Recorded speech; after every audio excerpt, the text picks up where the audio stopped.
Hello again, everyone. Just a quick video via the iPhone to update you on what I did today. So I installed the faucet. The sink was already there from our previous video.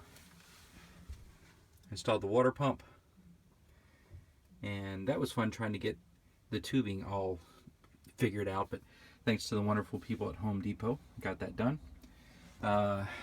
LED lights. Those things are nice. They're daylight balanced and they provide more light than I expected them to. Now, also an on-off switch for the pump there on the side. And you probably can't see that, but there's a receptacle over here.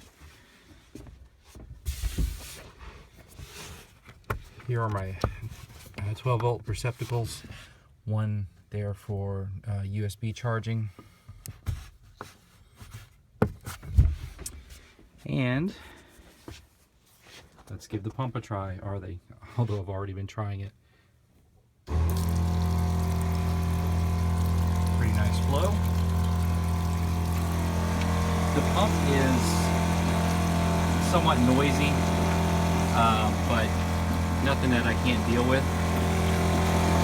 And I've already checked all my lines. I checked the drain, no leaks. So I'm a happy guy. More later.